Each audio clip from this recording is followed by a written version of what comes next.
Musibah kita hari ini baru tahu merasa punya, ya, baru bisa cerita merasa punya. Padahal tahu bisa cerita dengan punya itu bedanya seperti langit dan bumi. Kita baru bisa bayan tentang iman, tentang yakin, merasa sudah punya iman dan yakin. Padahal baru bisa bayan, baru bisa cerita doang. Punya atau enggak kita sendiri yang tahu udah punya atau belum.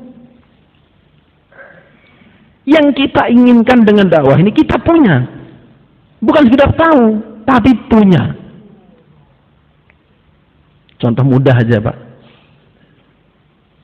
Ada seorang sales datang ke rumah Pak Haji, kaya raya. Maka presentasi ini, Pak. Ini mobil, nah misalnya BMW terbaru. Ini seri ini kelebihannya ini, fasilitasnya ini keamanan. Wah, ceritakan semuanya. Ini yang seri ini. Oh, gitu ya. Ini berapa harganya yang ini? Oh, tulisan ini. Ya, ini 3,5 M. Yang satunya? Oh, itu 5 M, Pak. Ini ada kelebihannya begini, mesinnya begini. Wah, panjang lebar. Satu lagi, oh ini paling top, Pak. Ini 7 M. Dealernya di mana? Di Jalan. Ya udah anterin. Saya mau ambil yang kedua itu yang 5 M itu. Oh. Maka dia pun datang ke sana. Dia beli, bayar 5 M. Pulang dinaikin, bener enak juga ini. Baru turun dulu mobil, temannya datang. Wih, kebeli juga ente mobil ini. Alhamdulillah. Ini yang seri apa ini? Aduh, seri apa tadi? Lupa saya. Loh enggak, ini yang fasilitasnya apa? Aduh, enggak tahu deh, pokoknya enak aja. Mesinnya, enggak tahu, pokoknya enak, udah pokoknya enak. Cobain. Enak pokoknya, dah gitu aja. Ini Pak Haji ini suruh menjelaskan enggak bisa. Tapi dia punya. Sales tadi menjelaskan A sampai Z bisa, tapi nggak punya. Jangan sampai kita dalam dakwah kayak sales tadi, bisa menjelaskan merasa punya, itu kan ketipu namanya. Baru bisa bayan, orang nangis, oh alhamdulillah, masya Allah, bayan saya ini. Ya cuma bayannya doang. Itu kan baru tahu, Pak, itu punyanya wallahu a'lam kita ini. Punyanya wallahu alam. Nah, kita ini sedang mengejar tadi, mengejar punya iman, punya yakin. Bukan urusan bisa bayar, bisa mudahkan, itu bukan urusan itu. Yang penting punya bagi kita. Lihat, Pak, para sahabat radhiyallahu ajma'in. Mereka tatkala punya pondasi yang kuat ini, lihat salat mereka, masya Allah. Jangankan orang muslim, orang kafir aja tahu. Pokoknya kalau mau nyerang orang Islam itu waktu mereka sholat. Loh kenapa? Mereka kalau udah sholat itu lupa daratan. Kalian serang nggak akan lari. Oh masa? Iya. Loh, orang kafir aja tahu, Pak. Orang Islam lagi sholat pasti khusyuk. Kalau khusyuk nggak akan waspada, nggak akan tahu diserang, nggak akan tahu, mati mereka nanti. Sehingga mereka pun susun rancangan untuk menyerang sahabat lagi sholat. Turunlah sholat khauf, kan begitu. Sehingga orang Majusi, Pak, namanya Abu Lu'lu', dia dendam pada Sayyidina Umar bin Khattab radhiyallahu an. Maka mencari waktu yang paling tepat untuk bunuh itu bukan waktu beliau tidur, waktu beliau sholat. Kan sering beliau tidur di kebun kurma sendirian, nggak dibunuh waktu itu. Bisa bereaksi cepat, otomatis pasang kuda-kuda ngelawan. Kalau sholat udah lepas, Pak. Sehingga dibunuhnya waktu apa? Waktu sholat. Bayangin Sayyidina Umar radhiyallahu anhu jadi imam, maknanya di belakangnya ada orang nggak itu? Banyak, Pak, namanya Masjid Nabawi. Beliau jadi imam di situ, makmumnya sebanyak itu, Abu Lu'lu' maju, nggak ada yang tahu itu. Dosa sahabat kan pada sholat itu, kok nggak ada yang nangkep? Ya karena sahabat juga nggak tahu semua. Sayyidina Umar nggak tahu, sahabat nggak tahu. Kenapa? Ya lagi sholat menghadap Allah. Sehingga dengan enaknya aja mau tahu-tahu luka aja, baru pada sadar. Nah itu sholatnya saya kayak gitu. Orang kafir aja tahu bahwa kalau udah sholat khusyuknya bukan main, sikat aja nggak akan tahu. Dan benar nggak tahu. Oh, kalau kita sholat kan plus, Pak. Kalau kita sholat tuh masih bisa plus ngitung uang, plus ngitung dagangan.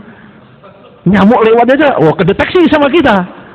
Nggak tahu lebih hebat sholat kita apa lebih hebat sholatnya sahabat itu. Kalau sahabat begitu sholat kan udah tenggelam, nggak tahu apa-apa. Kalau kita masih tahu apa-apa. Sampai kadang-kadang uang belum di tangan aja udah dihitung waktu sholat.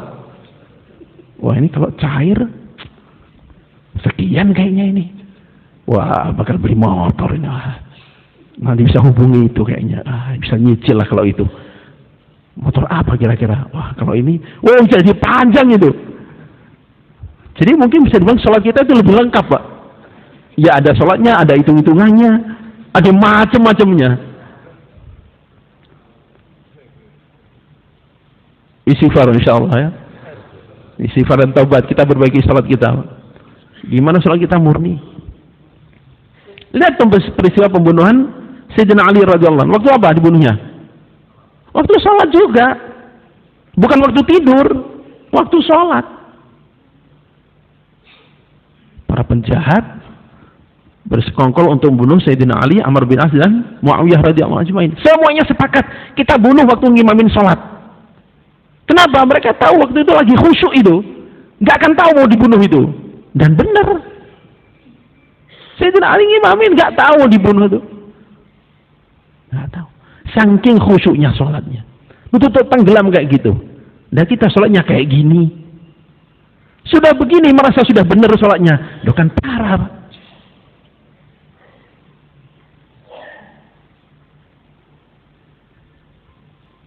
Kita sudah sering sampaikan, kita sering targibkan. Insyaallah tuan-tuan mendekat. Ini taklim nur kalamullah, nur sabda Rasulullah. Supaya sholat lebih khusyuk dan sebagainya. Waktu bagi-bagi nur kalamullah, nur sabda Rasulullah, kitanya kabur malahan. Mir izin khususi. Terus gimana? Sehingga 40 hari selesai, sholat nggak tambah khusyuk. 4 bulan selesai, sholat gak meningkat. Dan itu alhamdulillah tertunai loh. Allahu Akbar. Terus hasil 4 bulan apa? 40 hari apa? Oh kan dapat pahala. Iya pahala banyak insya Allah. Tapi kalau hanya jalan pahala banyak, bukan hanya itu gitu. Kan di awal kita diberi hidayah, niat perbaikan diri, perbaikan iman dan amal. Loh setelah selesai nggak ada perbaikan, nyantai saja. Terus gimana begini nih? Kan umat jadi salah paham. Itu jamaah apa yang nggak tahu yang suka tidur di masjid itu, kita juga nggak ngerti untuk apa mereka itu. Pokoknya gitu aja, tidur di masjid, masak-masak, makan-makan, pulang dah gitu aja. Ada nggak masyarakat berpahaman begitu? Ada atau banyak? Banyak. Yang salah siapa? Satu, kita tidak menjelaskan secara lisan. Yang kedua, kita tidak bisa membuktikan secara hal bahwa kalau ikut dakwah ini loh hasilnya.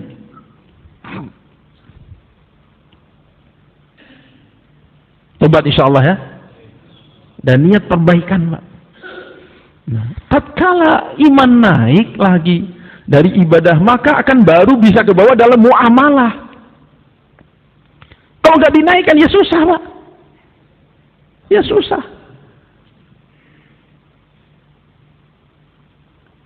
Sehingga nggak heran gitu. Seorang zikirnya luar biasa. Uang DKM diambil. Kotak amal diambil. Sandal bagus diambil. Kenapa? Imannya baru kuat untuk ibadah, untuk muamalah nggak kuat. Barang jelek dibilang bagus, barang KW dibilang asli. Padahal sudah Pak Haji. Ada nggak begitu? Banyak. Kenapa? Bukan salah hajinya, apalagi salah Islamnya, enggak. Imannya baru kuat sampai ibadah. Di bawah muamalah belum kuat. Maka untuk lurusnya muamalah perlu iman lebih lagi, Pak. Karena muamalah ini ujian di depan mata. Kalau saya bohong, ini dapat sekian ini. Jual batu bara misalnya, kalorinya berapa? Sekian. Waduh, aslinya lihatnya agak sekian. Tapi kan rugi kalau kita. Udahlah, agak dikit-dikit dinaikkan. Misalnya begitu. Kita jualkan ini grade apa nih? Oh ini A ini, padahal B. Kita punya sumber air misalnya, dicek ini. Udah Pak ini labnya, padahal labnya palsu misalnya. Bisa aja begitu. Sehingga untuk bisa muamalah lurus perlu iman lebih lagi Pak. Dan kalau kita sudah keluar 40 hari berkali-kali, 4 bulan berkali-kali, muamalah belum lurus juga, terus mau harus diapakan lagi gitu. Loh, terus kita mau cari cara tarbiyah apa lagi? Kita selalu targetkan, dah yakin inilah cara tarbiyah paling singkat, paling cepat, paling berubah, paling ini. Sementara kita yang ngomong nggak ada perubahan. Dan itu kan sama dengan orang badannya gembrot, lalu dia jualan obat langsing. Yang beli gimana kira-kira? Ini obatnya manjur Pak? Manjur lah. Kan mesti dia yang jualan. Ya kalau yang jualan tukang dagelan ya bisa aja jawabnya. Loh, ini benar Pak, benar. Loh maaf, Bapak sedih kok gembrot begini. Oh, ini obatnya terlalu laris sampai saya nggak kebagian. Nah, kan bisa aja begitu.